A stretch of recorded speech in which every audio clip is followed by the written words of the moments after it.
If you had asked Naomi Carter 5 years ago what 32 would look like, she would have painted you a small, gentle life. A little house, a working car, a man who loved her back, and enough money that the first of the month didn't feel like a threat. Nothing fancy, nothing dramatic, just peace. But life had other plans, because on the night everything changed. Naomi was sitting on the edge of a sagging couch in a one-bedroom apartment that smelled like old takeout and stress. A bright red final notice was taped to the front door like a warning label that everybody but her could see. Her phone buzzed on the coffee table. Jordan's name lit up. Her man, or at least the man she thought was hers. She picked up, trying to sound lighter than the fear in her chest. "Hey, baby." But his voice came back flat, sharp, impatient. "Naomi, we need to talk." Those words always land like a cold hand to the spine, and before she could ask anything else, he ended it with 2 words that felt like a countdown. 10 minutes. No, I love you. No, how you doing? Just 10 minutes. Naomi stared at the phone, then at that final notice on the door. Rent due, lights past due, car 1 breath away from repossession. All the proof that the storm was already here. And now her man needed to talk. She whispered to God, "If this is a joke, please, it's not funny." She smoothed her thrift store dress, twisted her curls into a bun, and tried to straighten the living room like she could straighten the pieces of her life. Then came the knock, 3 short, sharp taps, and when she opened the door, it wasn't Mercy. It was Jordan. Tall, fine, fresh haircut, expensive cologne, all the things that didn't belong in that broken apartment and somehow no longer belonged to her either. He stepped inside without touching her. No hug, no kiss, not even that soft look he used to give her when she was his beautiful girl, and not just a weight he didn't want to carry. She tried anyway, asked if he was hungry, offered a smile, offered hope, but he cut through it with 2 words: "Don't do that. Don't pretend, don't soften it, don't act like everything's normal." Because for him it wasn't. For him this moment had already ended long before she knew it had even begun. He exhaled like the whole conversation was heavy and said the sentence that broke more than the quiet. "I can't do this anymore. The bills, the stress, the tears, the trying, that we'll figure it out somehow." He said he was tired of the struggle, tired of carrying someone who wasn't built yet, tired of being in between paychecks, in between jobs, in between hope and disappointment. He said he met someone else, someone stable, someone with less Naomi. The words dragged across her spirit like gravel dragging him down. That's what he called her. The same woman who prayed him through his storms, carried them both for 4 months when he lost his job, and still believed in him when he didn't believe in himself. He stared around the apartment like her life was something contagious, and then he delivered the final blow. He already moved his things out while she was at interviews, while she was fighting to breathe. He said she'd be okay. She always figured it out, and he wasn't helping with money. He had his own life to build now. Then he walked out, closed the door gentle, like he hadn't just shattered everything behind it. Naomi slid down that door, her heart cracking in the quiet, the final notice staring back at her, louder than any goodbye. Broke, abandoned, humiliated, and she whispered it through tears like a confession she never thought she'd have to say. "You left when I was broke." She cried until the tears hollowed her out, until her chest hurt from carrying the grief that wasn't even hers to hold. But somewhere between the last sob and the silence, something rose inside her, soft but steady. A sentence she didn't plan, a sentence she didn't expect, a sentence that felt like the spark of a future she hadn't met yet. "But I won't stay here." She didn't know the how, she didn't know the when, she didn't know the path. All she knew was this: Jordan was walking away from the woman she used to be, and he had no idea who she was about to become. Rock Bottom showed up 2 weeks later with a tow truck at 6:13 a.m. Metal clanking, chain dragging, the low growl of her last bit of freedom, getting hooked up and pulled away. She ran outside, mismatched pajamas, scarf half on, heart pounding. "Please, wait." The driver barely looked at her. "Ma'am, they gave you 2 extensions. I'm just the driver." She begged for 1 more week. He pointed to the number on the paper. "Call them. I just moved the car. She watched her lifeline leave the lot. No car, no man, no job, just debt, disappointment, and a half-empty pantry. Back inside, she stared at her reflection, dark brown skin, puffy eyes, curls frizzed from sleep and stress. She looked like every tired black woman she'd seen growing up, the ones who carried worlds and never got to put them down. "Who are you?" she whispered. "And why do you let people play with you like this?" Her phone buzzed, bill collectors, missed calls, then one voicemail that sounded like Mercy, her mother. "Hey baby, just checking on you. Had a feeling in my spirit, call me, I love you."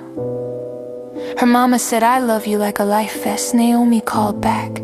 She didn't have the strength to lie. She said it all. "He left.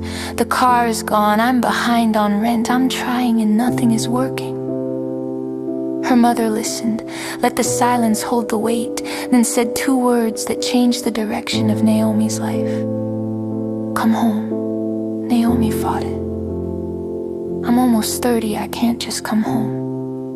But pride doesn't pay bills and love doesn't keep score. You're my child," her mama said. "You're not a burden. That boy left, I didn't." So Naomi packed her life into 2 suitcases and a tote bag. Clothes, laptop, important papers, old journals, a mug from her grandmother that said, "Never dim your light," everything else she left behind. When her mother arrived, Naomi opened the door and collapsed into her arms, crying the way you only cry with someone you trust, not to walk away. "I feel like a failure," she sobbed. "You're not a failure." Her mother said, "You just hit a low chapter. Don't confuse the chapter with the whole book." They drove away from the apartment that once felt like a dream and now looked like a warning. She glanced back at it one last time. "Goodbye," she whispered. "Thank you for the lessons." Rock bottom stayed in the rear view. Whatever was ahead would either break her completely or build her into something new.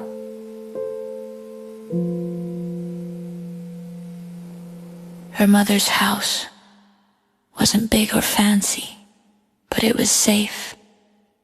Spare room, light blue walls, handmade quilt, a bed that didn't hold memories of someone else's betrayal. "This is yours," her mother said. "No rent, not yet. Your job is to rest, plan, and get your mind right." Naomi didn't know where to start, so Sharon handed her a sticky note. One sentence, neat cursive. "This is not how your story ends. Put it where you can see it," she said, "and when you want to cry about that man, read it out loud." Naomi taped it to her mirror. That night, she stared at the note in the dark. "This is not how your story ends." "Okay, God," she whispered. "Then how does it end? Because right now, the plot is trash." She cried again, but she cried in a room that held her gently instead of punishing her. Then she slept. Deep. Morning came with the smell of eggs and turkey bacon.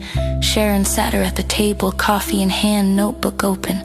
"We're not just gonna talk about what went wrong," she said. "Tell me what you want."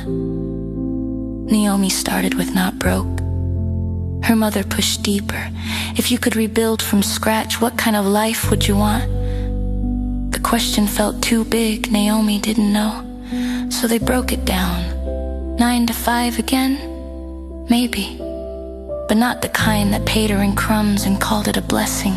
Work for herself. Scary. But something inside her said maybe. What are you good at? Naomi had never really said it out loud. "I organize chaos," she said slowly. At her last job, they gave her the messiest projects. She built systems, spreadsheets, schedules. She always knew where things were when no one else did. "So you're good at order," her mother said, "at structure, at taking a mess and giving it a backbone." Then Sharon dropped the seed. "You know how many small business owners need that? All these people, good at what they do and terrible at the back end. What What you called basic could be somebody else's miracle. The idea sat down in her spirit. Operations, systems, business backbones. She didn't know how yet, but for the first time, broke. Didn't feel permanent.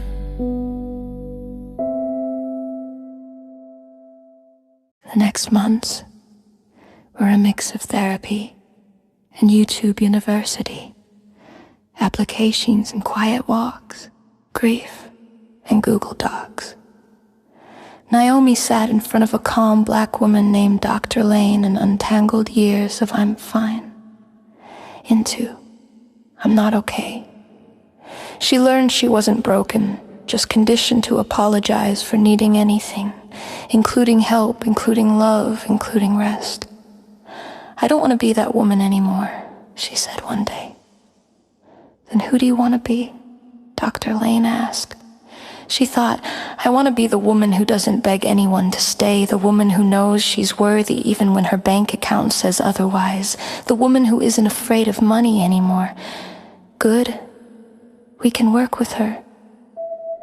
Her first client showed up like a surprise in her notifications one day. Naomi posted a simple breakdown online, how to organize a chaotic week for a small business. Just free game. No strategy. She went to sleep. Woke up to notifications exploding, retweets, shares, comments. This is actually helpful. Do you offer this as a service? Can I pay you to do this for my business? She stared at her phone, heart pounding. Her mother walked in. You look like you either saw Jesus or a snake. Naomi showed her the screen. Well, would you look at God, Sharon said. Naomi created an offer with shaking hands, a systems reset session, 90 minutes on Zoom, custom weekly plan, follow-up email, $150. Her finger hovered above the post button. Who's paying me that? Her mother cut in. Is your time worth less than what you gave that man for free? Point made. She posted it. By the end of the day, 3 people had booked. By the end of the week, she'd done 5 sessions. By the end of the month, she'd made more than her last job's paycheck. The money didn't fix everything, but it reminded her she could. Then came Claudia, a bold, plus-size boutique owner who made clothes for women the fashion industry ignored. Claudia booked a session, loved the plan, and at the end of the call said, I don't just want a one-time fix. I want you on my team. Naomi stumbled. I don't really do long-term yet.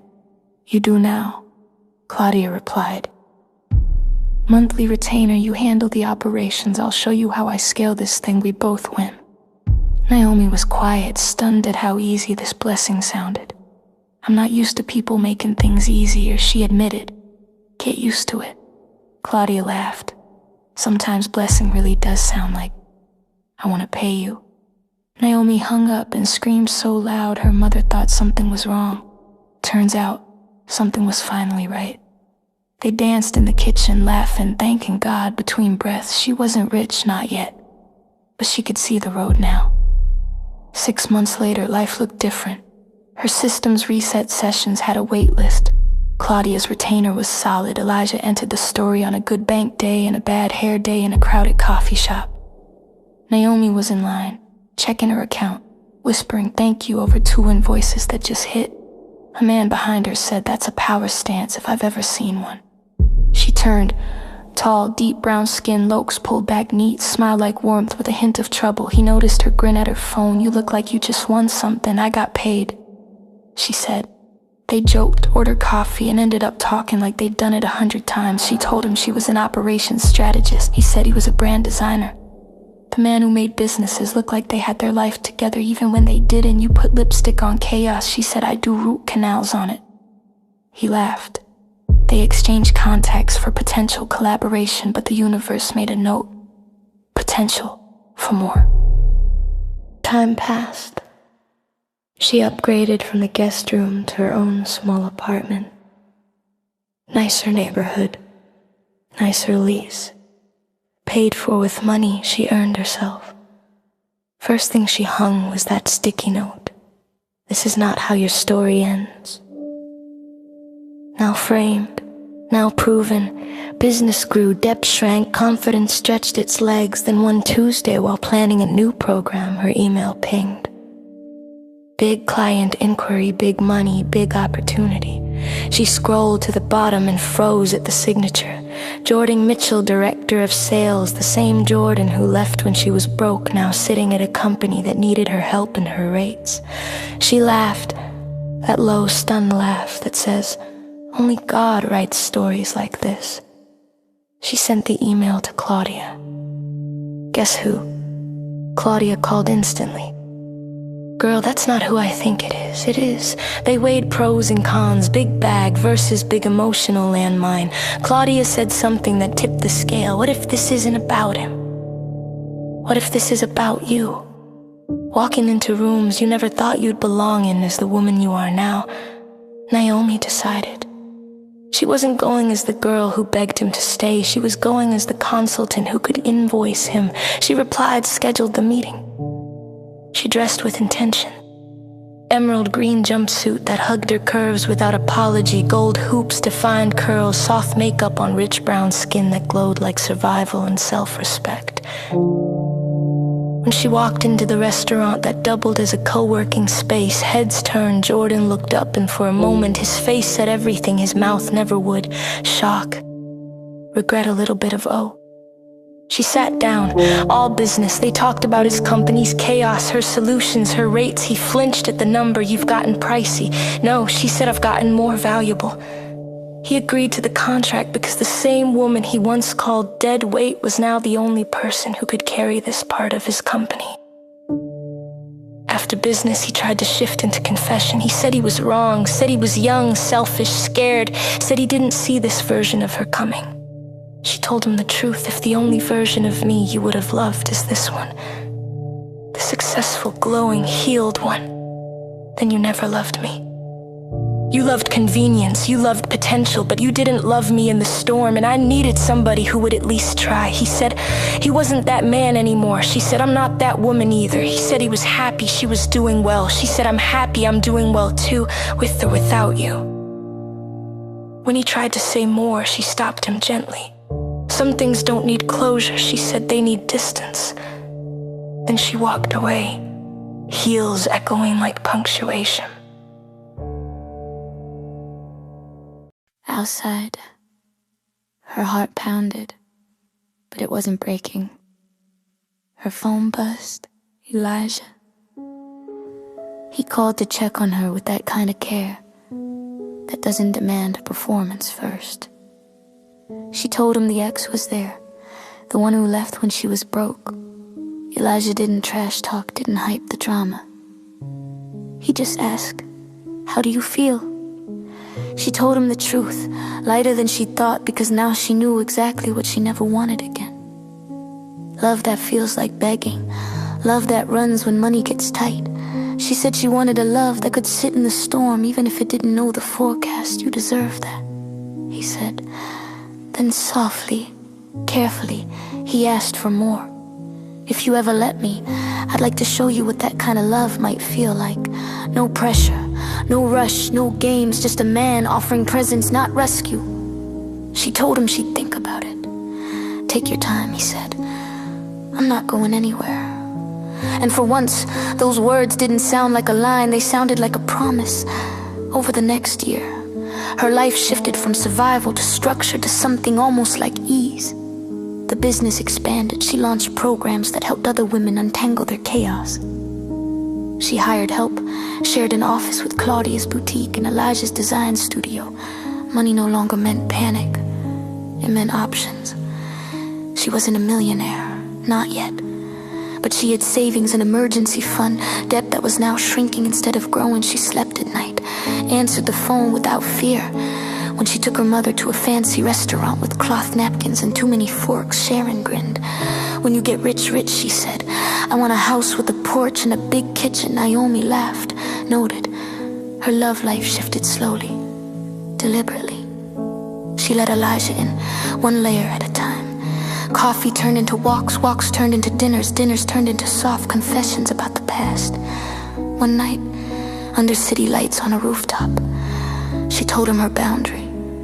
I'm never begging a man to stay again. If you ever feel like leaving, just go. He looked at her and said, I can't promise perfection, but I can promise communication. If I'm in, I'm in. If I'm struggling, we talk. No disappearing. She tested his consistency with time. He didn't disappear. And her heart slowly opened. One rainy Thursday, everything came full circle. Naomi stood on a small stage at a women's conference, mic clipped to her jumpsuit, heart pounding. The room was full, winning with notebooks, pens ready, eyes tired but hopeful. She introduced herself. I'm Naomi Carter, she said. And 5 years ago, a man told me I was dragging him down. She told the truth about the red notice, the repossession, the breakup. She told him how she thought her story was over on the floor of that tiny apartment. She told him about her mother's house, the sticky note, therapy, messy first clients, Claudia, late nights and learning money like it was a new language. She told him about shifting from I'm trying to I'm building. Then she clicked to the next slide. Big letters filled the screen. This is not how your story ends. She said, your rags to riches might not be about dollars, it might be about self-worth, about peace, about boundaries, about love that doesn't require you to shrink. If someone left when you were broke, financially, emotionally, spiritually, let that be the moment you decided to glow up without them. Let your life be the plot twist. The room erupted in applause, tears shining next to highlighter ink. Women lined up after, ready to hug her, ready to tell her their own chapters of almost broke me. She listened, not as a victim, as proof. That night, she sat on her balcony, city lights blinking below like the world was winking back at her. Elijah stepped outside with 2 mugs of tea, handed her one, and sat beside her. You were incredible today, he said. She leaned her head on his shoulder, letting the praise soak in without arguing with it. I was terrified, she admitted. Didn't look like it, he said. You look like a woman who knows exactly who she is. She smiled, watching the cars move like tiny stars on the ground. If he hadn't left, she said quietly, I'd probably still be in that same apartment, still stretching $3 and a pack of noodles, still calling it love when it was just fear and habit. Probably. Elijah said, you don't have to be grateful for the way he hurt you, he added, but you can be proud of what you did with the pain. She nodded. I am, she said, for the first time. I really am. She looked at the skyline, how far she'd come from that sagging couch and that final notice. He left when I was broke, she said, not with bitterness this time, but with awe. I glowed up without him. Then she corrected herself, soft but certain. No, I glowed up for me. He just doesn't get to see the best parts. She raised her mug, toasting the night to every woman rebuilding, she said, to every quiet glow up, to every story that didn't end where the heartbreak happened. Elijah clinked his mug against hers, and to the plot twist he added, may they always work in your favor. She laughed, a sound full of freedom. Amen to that. The city hummed beneath them, the night held them, and somewhere deep inside Naomi knew. The richest thing she ever gained wasn't money, it was the moment she decided she was no longer begging to be chosen. She had chosen herself. Everything else, just interest.